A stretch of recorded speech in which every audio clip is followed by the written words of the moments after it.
Thanks, Helen.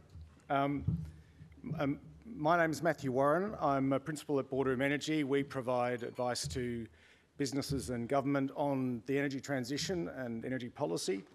I'm a former chief executive of the Australian Energy Council and the Clean Energy Council. It's my pleasure to host this next session, which is on energy security and Australia's role in the transition. This century, the Indo-Pacific region has undergone a rapid electrification. It's lifted billions of people out of poverty in the process.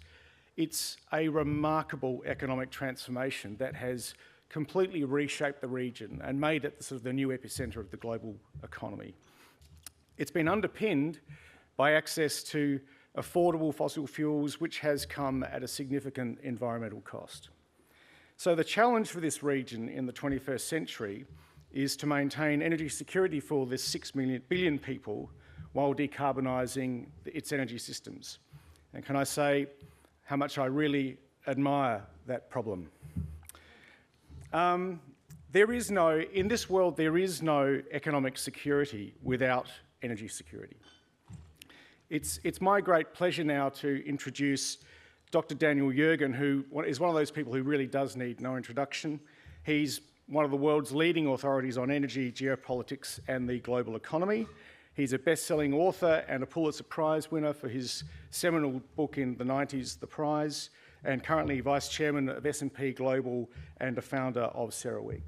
Dr. Yergin. Well, thank you very much. Thank you for that introduction. And I'm very pleased to join you. I was listening to this past panel, to call this conference timely, I think is actually an understatement because it's really dealing with such critical issues. And I think it's really what the conference is a rethinking that's necessary when you have the convergence of economic security, energy security, supply chains, renewed protectionism, and of course, increased global tensions. And it's made more complex this is a different Cold War from the previous Cold Wars, because you have global competition and global integration that exists at the same time, which really creates this problem of how do you deal with it. So I wanted to offer a couple of general comments and then focus in on energy security and energy transition. And I'm struck that the theme is just pointed out by the chairman, energy security, economic security, and energy transition in the same sentence. In my newest book, The New Map, I talk about something I call the WTO consensus. And I think it was really the set of beliefs that was in place for 20 or 30 years that globalization was a good thing, whatever the problems around it. It was beneficial, it would raise economic growth, reduce poverty, did a lot of those things. And it was a common belief in the value of integration, that economic integration. But of course, that era of the WTO consensus is definitely over in this new era of great power competition, which underpins so much the agenda of this conference. It's not that globalization is over, but rather that it's fragmenting. And I think it's particularly challenging for companies, some of whom are there in the conference, who have operated on a playbook of globalization when that kind of globalization is ebbing away. And I think it'll be a struggle. I think that we've seen in the last, I guess you'd really say in the last 4 years, 5 years ago, supply chains were about economic efficiency. Now they're strategic. And just a warning to note that if Russia and Chinese military cooperation grows, there can be a lot of collateral damage for other countries economically and for companies. We see that the momentum towards trade integration is going in the other direction. And if you listen to some of the discussion in the United States about the global economy, it's like unlearning the lessons of the 20th century, or not even knowing the history of the 20th century in terms of economic barriers. And in terms of discussion of tariffs, it really carries you back to the 19th century when the US government financed itself with tariffs and only went to an income tax because it needed revenues. Well, this division that I'm talking about, or fragmentation, is certainly clear in the global energy markets. We had a global oil market. It ended on February 24th with the invasion of Ukraine. Now we have a partitioned world oil market. And of course, we've seen big changes in the natural gas market too, which I'll come back and say a word about. It's remarkable in a way that prices have been as stable as they have been when you have 2.5 wars going on. And I say 2.5 because it's Ukraine, it's Gaza, and it's also the Red Sea, where the Houthis are really establishing dominion over it as who passes and who doesn't pass through it. And of course, not even talking about the risk closer to Australia in terms of the South China Sea. Why have the markets been stable? I think an unappreciated reason is the impact of what I call the Western Hemisphere surge in terms of supply. Guyana was nowhere. Now it's the fastest growing offshore oil in the world. It's really the United States, which went from producing 5 million barrels a day of oil 15 years ago and is now the world's largest oil producer by far, and also a major exporter. So there's kind of a security cushion that wasn't there. It's obviously significant for Australia in one dimension because of the growth of US LNG. The United States is now the world's largest exporter of LNG. I know expansion is a question for Australia, but I will say this, that without US LNG, Europe, I don't think would have been able to withstand the cutoff of Russian gas by Putin. And that might have made it very difficult to maintain the coalition. I think LNG has now become part of NATO's arsenal. So let me then turn to the energy transition. And so often we hear the term, all you need is more ambition. I think that not realizing that it's actually getting more difficult, not in terms of direction, but in terms of timing. And I think it needs rethinking. I think a lot of the thinking about the energy transition was framed during COVID, when demand went down and prices went down. And this pandemic thinking led to a kind of linear thinking that you could just draw a line on a graph and you'll get to net zero in 2050 and it will happen. I think the work we've been doing says it's not going to unfold that way. It's going to be a multidimensional energy transition, which will unfold with different energy mixes in different parts of the world, different pacing, different technologies, and different strategies by countries. Let me cite 4 reasons for that. One is the return of energy security. We do a CERAWeek conference in Houston, and we've had the US Energy Secretary there twice asking US producers to increase output. I think that the Ukraine war was a real, as the head of the Japan International Energy Research Institute says, a wake-up call about energy security. And that's still there. And it's now extended also to electricity. And it's even extended to the green supply chains, where the US is putting up quite significant tariffs to protect its green supply chains against China. So energy security is one reason. And the role of oil and gas is a very important element in that. The second is in terms of scale. We're talking about, I don't know, what is it, $107, $108 trillion world economy. And this is not like any other transition. One of the things when I was writing the new map, I said, okay, everybody's talking about energy transitions, let's look at them. And the energy transition began, I argue, in January of 1709, when a British metalworker, English metalworker, found out you could make iron better using coal than wood. But these unfolded over a century, and there were energy additions. Oil overtakes coal in the 1960s. Today, the world uses 3 times much coal. Now you're talking about something that's entirely different in 25 years. That is a very tall order. Later today, or what's actually your time, tomorrow my time, we'll learn about, you're going to learn something really that's helpful to think about energy transition, because we're going to learn that between 2022 and 2023, the world's dependence on hydrocarbons decreased by 1/2 of 1%, 1/2 of 1%, and it's still over 80%. And sometimes I think there's just not a recognition of that reality. There's also the issue of supply chains. Offshore wind, very ambitious goals, but lo and behold, there are big supply chain problems.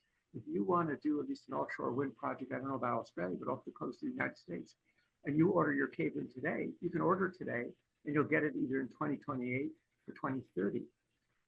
The third, and I think this room is really large and it's very important for where you are. We just heard about the 6 billion people in Asia, which is that there is a north-south divide on energy.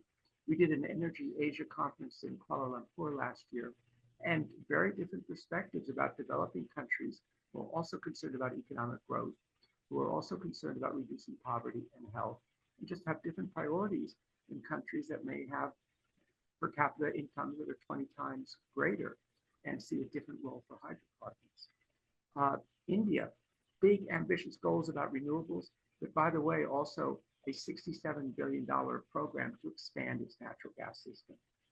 And finally, and the point I want to end on, and of very big importance to Australia, is the question of minerals, the new supply chains for net zero.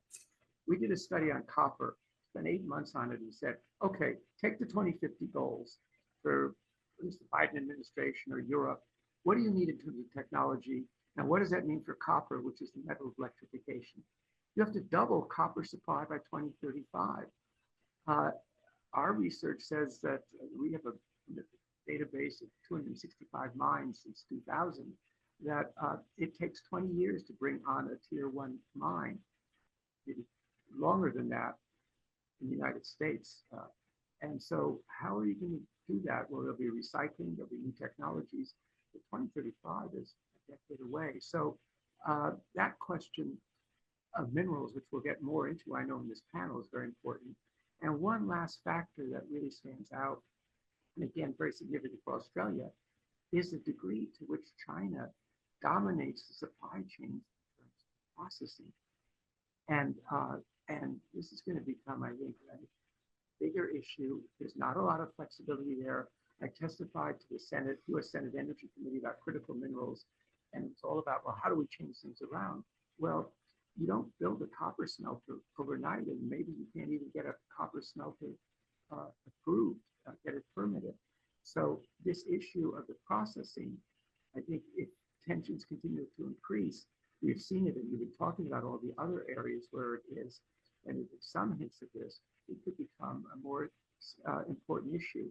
And then this issue of minerals, including processing, is where net zero and energy transition come together, indeed collide with great power competition. And these are issues of global importance and certainly, of course, very important for Australia.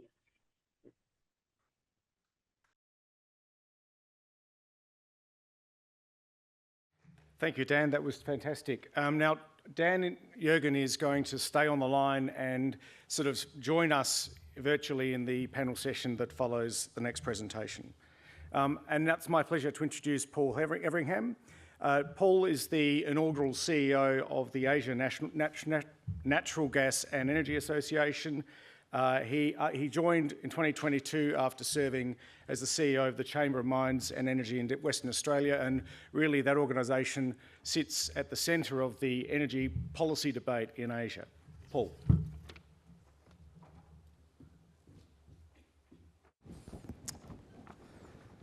Thanks, Matthew. And before I start, I'd like to thank John Kunkel for the kind invite and the team at the United States Study Centre. It's been a fascinating day and a half to come and listen to people like Elizabeth Economy and others, and to get a really good insight into sort of how the United States is looking outwards into the region. I'm based in Singapore, and our organisation is relatively new, the Asia Natural Gas and Energy Association. We're only 3 years old. We look outwards across the Asia-Pacific. We work with every Asian government, many utilities, and heavy industry in those economies as well, as they sort of transition their economies largely off coal and diesel towards what we hope will be gas, renewables and other solutions in their efforts to safely decarbonise but keep energy security and affordability. I'm the lucky bloke that comes after Dan Yergin, so I apologise that you've now got to listen to a monotone former Northern Territorian. But I will say he referenced his book, The New Map, quite a lot in his monologue just then. It's highly recommended reading. His Pulitzer Prize book, his Pulitzer Prize book called The Prize, which Matthew and I read as sort of young men as we were getting interested in energy, is obviously fantastic. But The New Map speaks a lot about what we've been discussing these last 2 days. Our organisation is made up of gas producers. It's made up of big gas transport companies, utility companies, manufacturers, and industrial end users. By far, we have found over the last 2 years in the region, and I've probably visited most Asian countries more than once, usually 2 or 3 times over the last 2 years. We've found the single biggest issue around energy security in the region is where will their gas supply come from? And it is particularly critical for those import-dependent nations, Japan, Korea, Taiwan, and Singapore.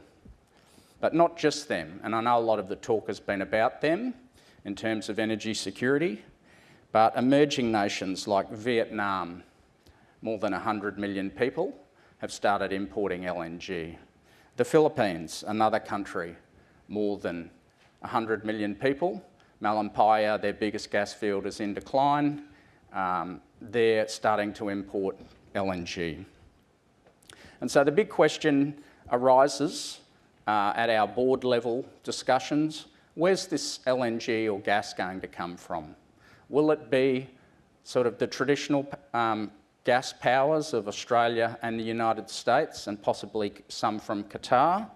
Or will there be new suppliers that as Australia and the United States governments send mixed messages about the reliability of gas supply into the region?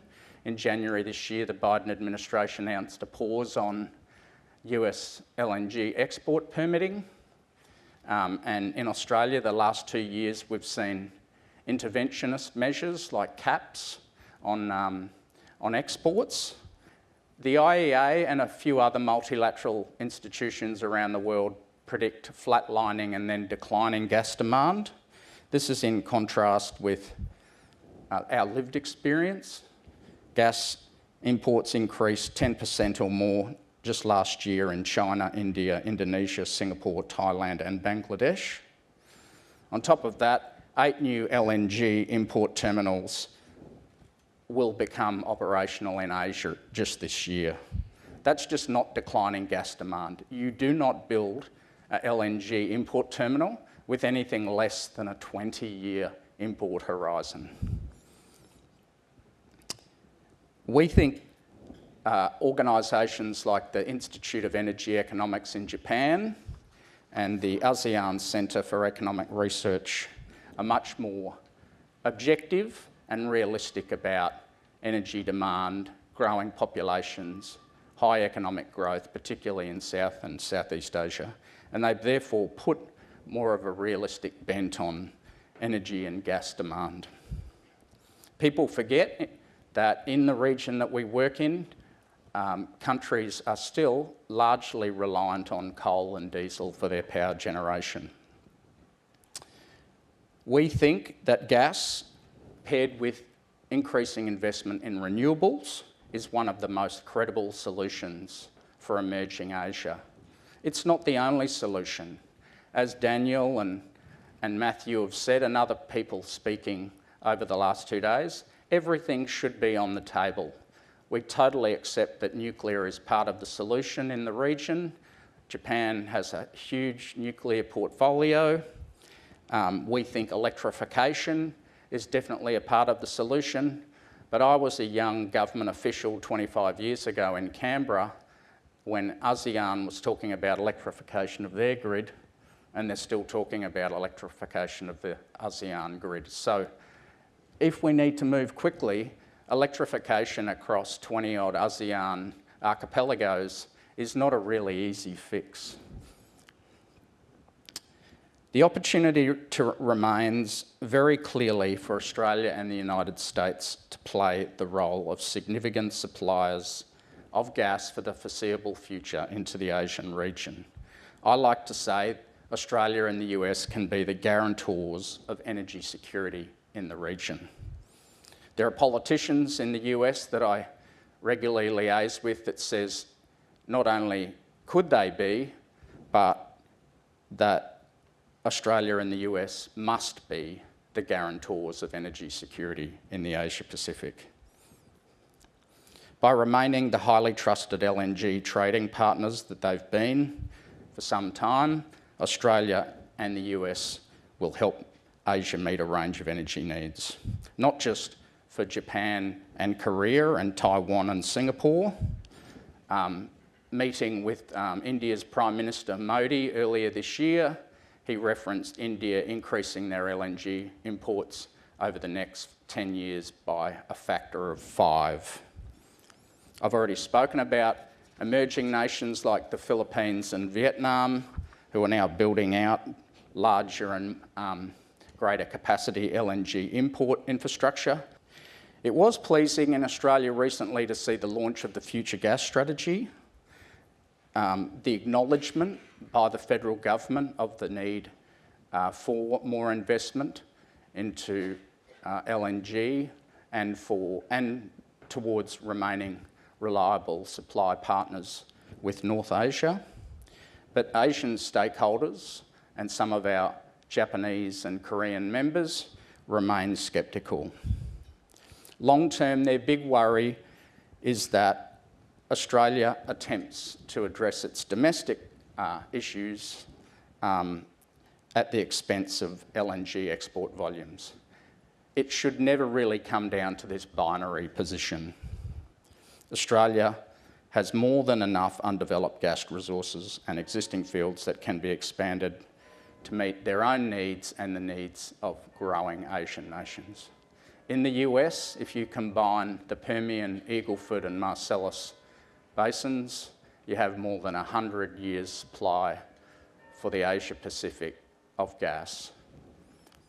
The only things that are really in question today are the will to make gas security happen and the policy settings needed to make it. Thank you very much for the opportunity to speak.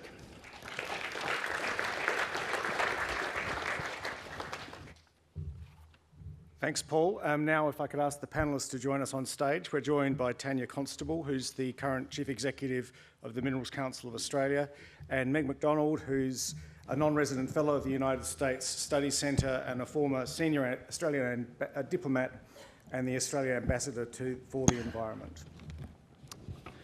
Okay, just before we get into it, Paul, just to unpack a bit further, the big picture within the Asian energy market, or demand, if you like.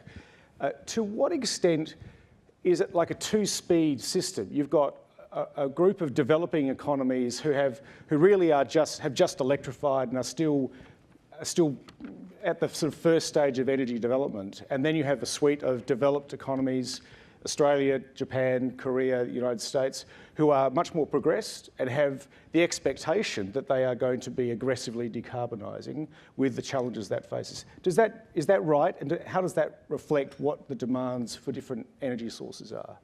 Absolutely. Like you've put it perfectly, Matthew. You've sort of got in the north of Asia, very developed portfolio-based playing countries. So Japan has almost every energy source.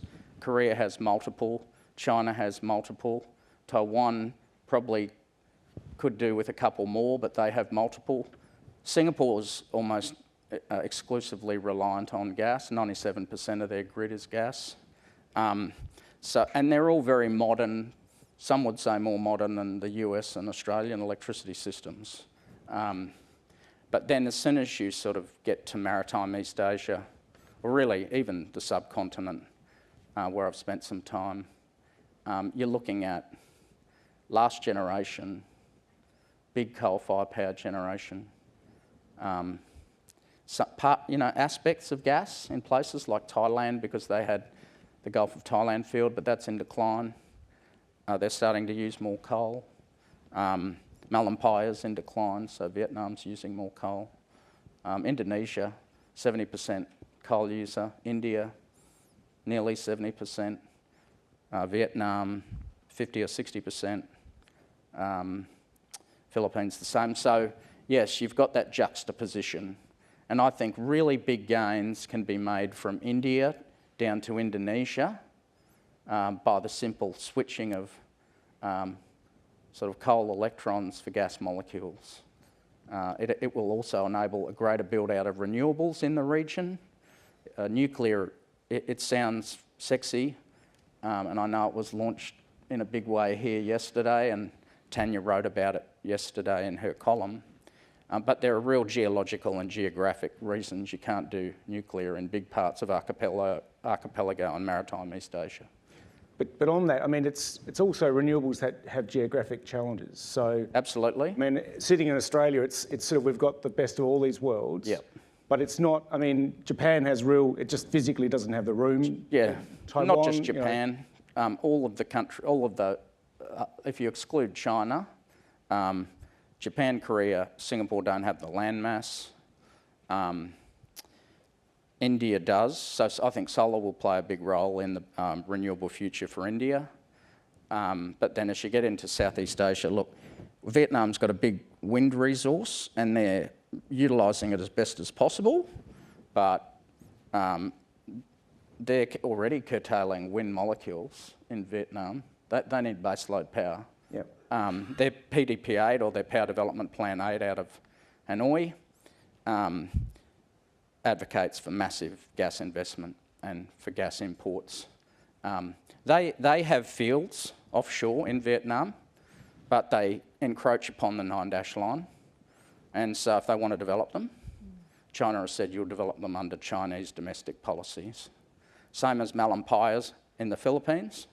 They have fields adjacent to Malampaya. China has said, you want to develop them? Under China law. Right. So just think that through. And then your entire energy security is based on a single country, which we all know Japan knew long before Western Europe made the mistake of relying on Russia. Japan knew long ago you must have a portfolio and be reliant on no single country. More countries should look at Japan's electricity systems and see the diversity of supply. They have every kind of electricity supply. And then look, obviously, along the equator, Southeast Asia doesn't get the wind resource. If people are unaware about the science of the equator, there's very little wind. And it rains every day. And every afternoon in Singapore it rains, same as big parts of Indonesia and big parts of Thailand. And that means solar's very, very ineffective. You know, like it's 30% effective in Australia, who's probably got the best solar resource in the world. In parts of Southeast Asia, it's less than 10% effective. Yep. So you've got to be realistic, practical, and effective. And on top of that, a lot of these countries have very low standards of living, so it must remain affordable. And throwing massive capitally intensive expenses onto the balance sheet for taxpayers to absorb in those countries is simply impossible. They don't have the capacity. Okay. I'm just conscious, Dan Yergin, if you're on the line, with the developed economies, I saw some comments you made recently in the US on the growth in electricity demand from AI, and seeing as everyone else has got AI in their sessions, we should too. But it's a really serious energy demand growth for as developed economies are trying to decarbonise, they're also wrestling this tiger of trying to find new investment to meet this very low. How big is the demand going to be for AI, do you think? Well, I think at least the electricity industry in the United States was accustomed to 0 or 0.5% growth. And suddenly everybody is like the electricity transmission from Illinois to the Atlantic Ocean has really doubled their expectation of growth from one year to another. we had Bill Gates at our conference this past March, and he said we used to refer to a data center, oh, that's 20,000 CPUs, I think he said. Now we say, oh, it's a 300 megawatt. So there's kind of almost a panic about how you can meet this growth, and that probably it's going to require natural gas in a way that wasn't expected. Yep. You see, that you have EVs, then you have reshoring, you have chip manufacturing, and then you add on that data centers and AI. You have suddenly added a lot of electricity consumption that just was not anticipated, and it's going to have people scrambling. Yeah. Okay. It's an unknown sort of it's a growth problem of unknown proportions at this stage. Yes, I mean that's right, and it's really, in fact, a couple of utilities have said that their demand has grown more in the last 8 months. Their growth has been higher than they predicted this last autumn. So it's a game of catch up. Wow. Okay. Well, so the transition, Meg. I mean, this transition for all economies is challenging, given we've got this growth and demand, and as Paul was pointing out, there are challenges in sourcing alternative energy types, across the region. I noticed that in the if you look at the UNFCCC process, there are commitments being made based on the science by countries, which they are all scrambling to make. It's a difficult challenge. So how does that work? How do those economies manage that transition from here? I mean, at what point do we have a recognition that we are way behind what the science expects delivery from those countries? Well, I think we're already there, Matt, very definitely with the COP coming up. We'll reach that reckoning of understanding, and we can certainly see that we're really struggling to get to 2 degrees, not to 1.5. And I think that stems from the fact that governments, and in fact most of us, I mean I include myself in that, really underestimated the extent of the economic complexity of making this transformation. And I use the word transformation because I actively discourage use of energy transition, because somehow in that language it hides the extent and the real challenge around transforming the whole economy, because it really needs to be thought about as a whole economy issue, and that many of these delays that countries are experiencing reflect the fact that it's delays in shifting and augmenting and building out new infrastructure, changing the systems and the way in which our economies even run through, if we're moving to electrification, and the supply chains to make all of that happen were really underestimated about the extent of that, given the speed of 1.5. And also the technology shifts. A lot of the technologies to actually connect up and make all of this happen still are really needing to be matured, so that we can actually start, and we have seen as technologies have actually matured, how costs have gone down, and that has actually really enabled scaling up at a pace that would be realistic, but is not going to be fast enough for 1.5. And but I think the most important thing in terms of assessing is, have we got the foundations to be on the trajectory for being able to see a 2050 outcome? Because we tend to think of these things as linear, but in fact we've been in a very much an investment and foundation stage. And there are lots of things that we've got to get in place that I think Daniel and Paul have really outlined very well for us. And I think the electrification, renewables build out, but at the same time acknowledging that we really do need to look at decarbonising or reducing the carbon intensity of the other fuels in our economies, and recognising that there is such a continuing role for gas, which I think Paul really outlined. And when you look at the IRA, in fact, it ticks a lot of those boxes, and it was not very well received in a lot of places, particularly here in Australia. But I actually think that it's an example of what it really takes to actually start to lay those foundations. The areas where I think we do need to pay more attention to are in the funding and financing, because one of the things that is very clear is that if we're going to bring developing countries along at the same time as, and the industrialising countries along, in order to be able to achieve this and for it to be inclusive, I think 71 trillion in the Asia-Pacific is necessary. So really, are we fit for purpose for being able to do that? And I'm not talking about green climate funds. I'm actually talking about market financing there. And the other thing which I think is the sleeper is the social licence for the change which is necessary. And again, I'm not talking just transmission, etc. I'm really talking about the social licence around the shifts, how inclusive this is going to be. Are we shifting our education and our training systems in order to make sure that this is more inclusive than, because as we I know in the United States and also increasingly here in Australia, we're seeing the sort of pushback from the change because it is not seen as one which is something which is going to be progressive from a social point of view. And I think that really is a big challenge for policymakers, for business and for everyone to be actually actively building that in. It may surprise some people, but the IRA and some of the provisions that are being built into the way in which government financing is occurring and projects are being approved have a really good set of social licence criteria. I think the important thing, particularly for Australia, is to learn from that and make sure that we are doing so with the whole of the community. Meg, that's a good point. And I'll throw to Tanya on this, but this raises this issue of political risk.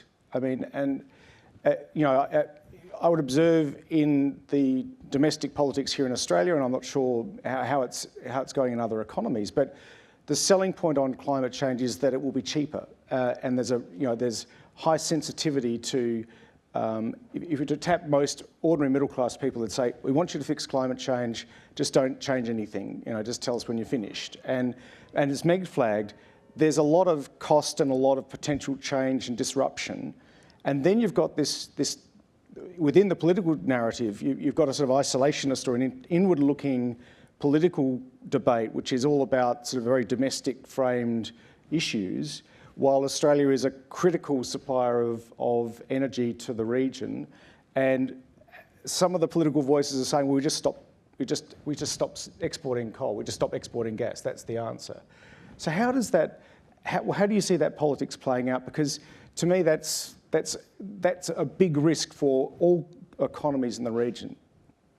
It certainly is, Matt. And I think the starting point is, and we're seeing it in the last few days, a new policy by the coalition around nuclear energy, and we've got the government at a federal level talking about renewables. So they're talking about specific technologies as opposed to what is our goal overall. Yeah. So our goal for decades, or for over history, has been about energy security. Affordable, reliable, clean energy has been, the mantra of the last few decades. More recently, we start off with, it's got to be about clean energy. We want to decarbonise at a global level, at a regional level, at a national level and subnational level. And that's driving the policies we have. But politics are not won around just good policy. It has to be, what we're seeing at the moment is a very, very attuned polling around specific types of energy. Now, if you look forward to 2050, what are we going to need? We're going to need around 100 gigawatts of energy, for Australia. What is it going to take to get there? And it's not going to be just, if you look at the expansive nature of Australia, we are a very big country. We have systems that are very different to different parts, of the world. A long, skinny system on the east coast, spread out across Australia. It's not going to be just one energy source that is going to get us there. A renewables energy approach, we already know from a systems-based perspective, is going to be, trillions of dollars. I won't say that other energy sources are going to be very cheap.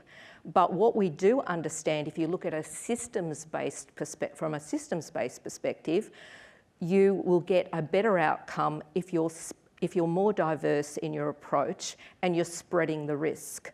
So looking at that end point, which is what we should be looking at, decarbonisation of systems, but very affordable, reliable energy, what makes sense now? Now, we know that there's going to be more energy demand. We need it for technology, we need it for AI, we need it for data systems, we need it for a modern economy. So it makes sense to try and decarbonise as much as you possibly can, replace what is already old and costing us money. And coal-fired power in Australia is already costing us money. We're subsidising Eraring, we're subsidising now Yergin in Victoria to stay open. That means that we want to get them out as fast as we can. So what we should be doing is putting gas to replace that coal very quickly, and then look at what's coming next. Renewables, roll out as much as you possibly can, and put transmission and distribution where it makes sense across Australia. And then look at what's the next stage of what is needed to get to that decarbonisation goal. Well, I defy anyone that says you shouldn't be using nuclear energy in Australia, that 2035, 2040, more likely that latter part of the 2030s, because it does take a long time to get regulatory systems in place, although we do have them in Australia for that purpose, that gets us to a higher level towards that 100% or net zero decarbonisation. So that's important. But we've got to recognise also that the rest of the region is not where Australia is from an industrialised perspective. China is still industrialising. We're still seeing that in India and in other parts of the Asia region. And 90% of our minerals in Australia goes, we're exporting. We're exporting 90% of our coal. We're exporting most of our gas in Australia. And we need to continue to do that and have the regulatory systems in place to support that. So I think we are in a situation which has been, we've been polarised and paralysed by this notion that energy security is all about one type of technology, and we just need it all. We just need to work out how we work with other parts of the region, and recognise the constraints that are there, the geopolitical constraints that are there, that we need to be working through. Yep. Thanks, Tanya. Dan Yergin, I've got the chance to ask you that you get your crystal ball out from where you sit. How do you see sort of what are the energy types that you see rolling out in this region? Australia's attempting big renewables, and it may be one of the countries that can do it. It's hard to see Japan, for example, or Korea emulating that. So do you have a sense of the energy, what fuel types, how do you see it playing out over the next first half of this decade? I think probably the biggest thing is natural gas replacing coal in electric generation. Yep. And that seems to be the thing that would be most impactful in the region, and recognizing that gas is a partner with renewables. Obviously, renewables bring security as well, but as the panelists have pointed out, there are cost issues there as well. So I think when we get to 2050, we'll still have an energy mix. It'll be a much bigger pie, but it will be a mix. I think you mentioned the IRA, and of course the IRA is two of the big focuses on hydrogen, the very early days for hydrogen, and carbon capture in the early days of carbon capture as well. Small, modular nuclear reactors, a lot of enthusiasm about that, but at best that's in the 2030s. Okay. And what about 2050? We all talk about net zero by 2050 as if it's an absolute. How realistic is it? I mean, it would seem to me that we don't yet have the tools. Given the challenges, it will be challenging to get there. We might get close, but we may not get there. Is that, or do you think it's possible? I think you should ask the other panelists. Okay. Well, I mean, Meg, what's your thought? I mean, we don't know the future, but how realistic are these targets, and how do we prosecute that ambition may be beyond us, but we get close? Well, it's an ambition that the world has taken on and signed up to. And one of the things that I think is most important that kind of everybody has really alluded to is the fact that policy stability and being able to enable long-term planning is the way to make sure that you can put all of these building blocks in place in order, and best put these building blocks in place in order to try to achieve that. And we heard about how long some of these large infrastructure pieces and building the supply chain take to actually get put in place. So I certainly think that it is definitely not the time to be saying we can't make it. It is definitely the time to be looking at how can we best make it, and really pulling all of these levers together and not ruling out options right now, because it is a long time away, but it will take a very big effort. And if we are conscious that we're putting those foundations in, that really should be our KPIs. Have we got these foundations in to be able to see a scenario where we can do so, and do so in a way which achieves a broader set of objectives than just focusing on one technology or one particular sector. It's really, are we able to do so in an economically secure way in building the future? Just quickly, yesterday afternoon there was conversation around the role of the carbon border adjustment mechanism in Europe, and that sort of as a vehicle to drive a global agreement on emissions, and sort of the trade-based approach to getting emissions down. Do you think that's the right answer? I see it as a very important component of what it will take, given the individual, essentially the bespoke nature of the individual country trajectories that we're on, and the policy mixes that we are choosing in order to be able to get there. So I see certainly the discussion yesterday was really quite enlightening, that the World Trade System actually offers some opportunities to put some guardrails and also some insurance around being able to iron out some of the issues which will inevitably arise, as it did through time with subsidies, with anti-dumping, with customs valuation, etc. So there is a real opportunity for the two systems to augment each other and be ensure consistency with each other, rather than actually be at opposition with each other. But I wouldn't see the WTO as a place where you'd be actually doing any enforcement of targets, etc. That really belongs, for good or bad, in the UNFCCC. Yeah. But it's really a matter for individual countries now to be pursuing this collectively and individually. And I certainly really agree that the WTO could play a very important role in smoothing that path.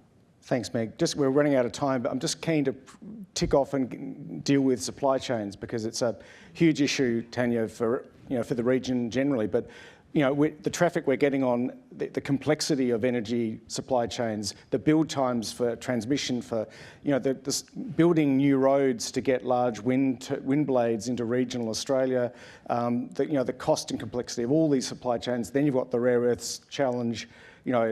How do you is there a way of accelerating that, or is that going? I mean, is that going to be a material constraint for us for the next decades? We need more metals and minerals in the next 30 years than we've used in the last 70,000 years at a global level. Australia is no different in terms of what we need in Australia. So our supply chains and what we can physically do is under pressure. The materials that we need are absolutely under pressure. We can't build the mines as quickly as we need. Daniel's already said, you know, copper's a really big issue, and I would say there's a whole range of other materials, including critical minerals for the region, because that's all about manufacturing and getting into technology that we need for modern day life. So our supply chains, we saw come under pressure during COVID. I would say that probably hasn't increased, and we're not also building out the greenfields projects because we are constrained by approvals times. So approvals are taking way too long. Daniel mentioned, you know, a couple of decades for copper. You know, in Australia, 16 to 17 years to get a project off the ground. That's way too long for what our needs are.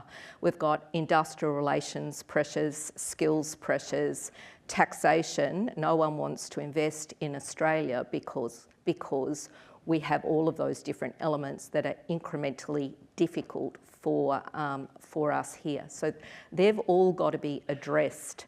But at a regional level, accelerated approvals? Is it? It's certainly key. But politically, geopolitically in this region, one of the things, we've got a Future Made in Australia in our plan, doesn't have a lot of detail on it, but importantly, economic security is our starting point. We can't do anything by ourselves. We have to partner with our region. Japan, Korea, the United States, Taiwan, everybody is skirting around Taiwan in terms of their needs and worrying what China is going to say about that. We need to lean in from an economic security perspective to our region and those partners that will make a difference in terms of alternate supply chains, because we are going to continue to see the pressures that come, the price manipulation that is occurring with China that we've now observed over a decade in our minerals industry. That's not going to stop. So strategic partnerships certainly is one of those areas where there's mutual benefit for all involved in it. It's not a straight trade relationship anymore. Yeah. It is about how we work together. Strategic relationship. Yeah. Thanks, Tanya. And on that note, we're absolutely out of time. So would you join me? It's been a great conversation in thanking our panellists and Daniel and Yergin for their thoughts today.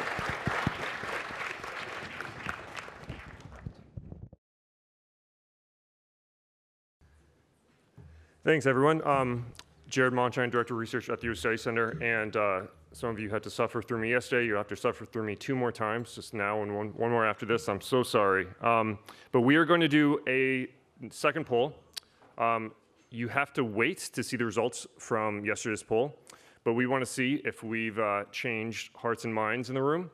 And so what we're going to do is we're going to ask folks to scan the QR code on their table or on the screen one more time. This is a different QR code than yesterday, so do not use the same URL that you used yesterday.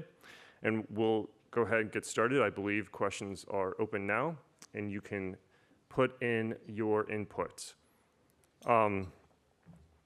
So then once we get enough responses on this question, then we can do 2 and 3, and then we can get started onto the next panel discussion. I should note that we're doing 2 polls because, as I said yesterday, Mike Green and John Kunkel want to do Pilates, and I said, no, we'll do the polling. Then today they said, we want to do breakdancing, and I said, no, we'll do the polling. So here we are doing polling for a second day. But no, this is actually substantively an interesting exercise because we have some excellent thinkers in the room, and we'd love to see how the thinkers in the room are thinking. Not only what are they thinking about, what do they think are the top problems, but also what are the top problems for the region versus the top problems for Australia, as well as some possible solutions moving forward. So we'll just do a few more seconds on this one before we go to question 2.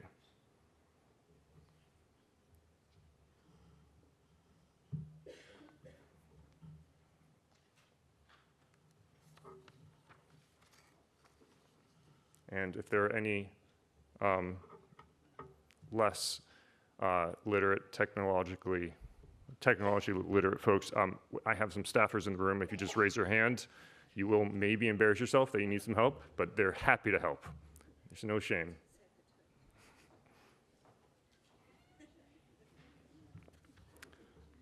All right, I think we are about, oh, nope, we got a few more seconds to go for this one. The faster you answer them, the faster you'll be rid of me.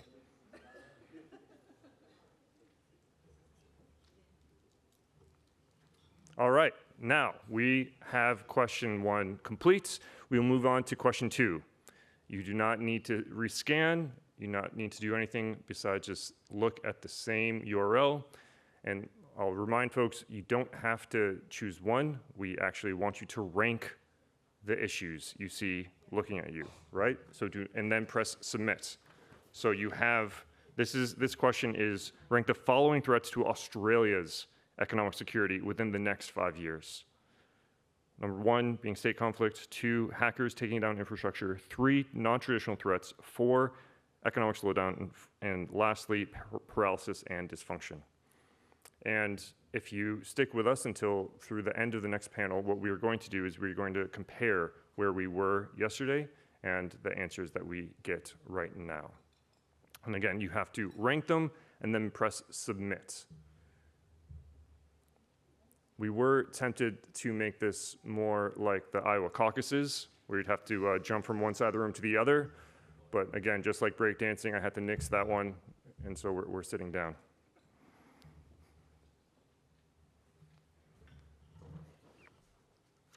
All right, just a few more seconds on this second question. Again, the second question, the priority is for Australia, not for the Indo-Pacific. And within the next 5 years.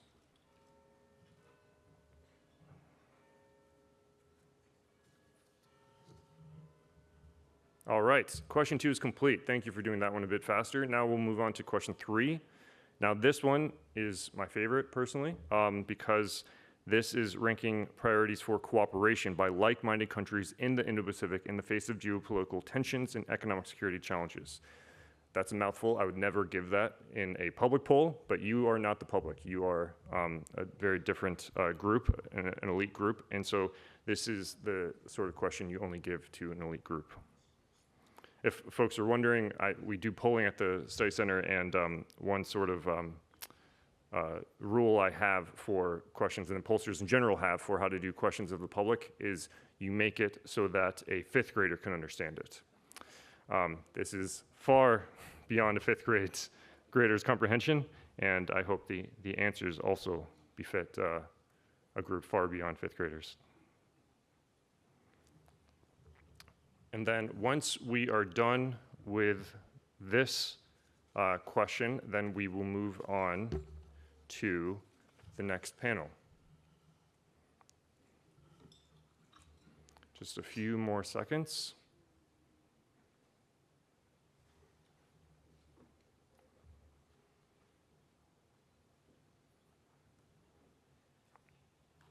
And just to remind folks that the answers on this one are not like the first 2. The answers, the choices, I should say, are 1, preserving technological advantage, 2, critical infrastructure, 3, supply chain diversification, 4, climate change, and 5, rules. And that rules for the last one is support for liberal institutions and norms in international and domestic arenas in the face of internal and external challenges. All right, we have completed our 3 questions. So thank you very much for doing that. What we're going to do now is we're going to take a brief pause, and then we're going to start a panel discussion. And then once that panel discussion is over, you'll have to suffer through me one last time to just see the results and see if we have changed over the course of today. So with that, please talk amongst yourselves for a few moments before we get started. Thank you.